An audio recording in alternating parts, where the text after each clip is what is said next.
Hey everyone, in this video I'll show you how to use Waze for beginners. So let's start. When using it, you have to enable your mobile data and your location services. This is Waze looks like when you tap on it. And to set your destinations, you just have to tap in the where to search button and this will open up.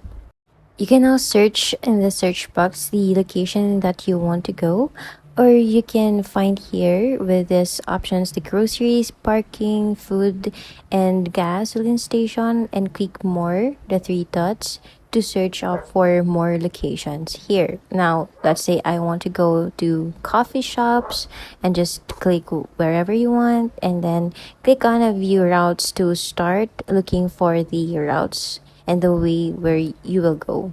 Click on go now and Waze will now guide you on your driving journey.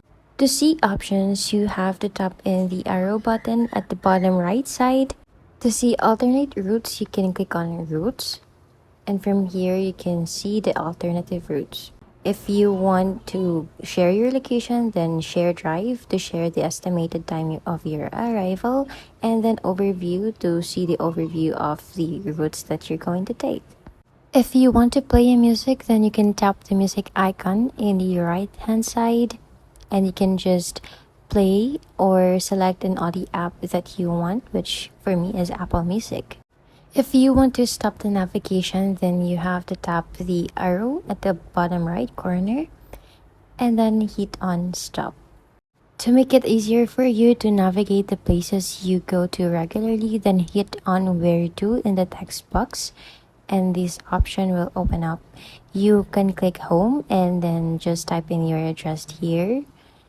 And then from here, you can set it as home as your default for you to go and easily navigate to your home. And you can also set up the default location for your work, which you go to regularly.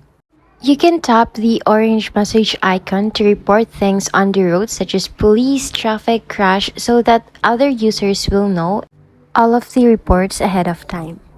That's it for this video. I hope you learned something. Thanks for watching. Bye!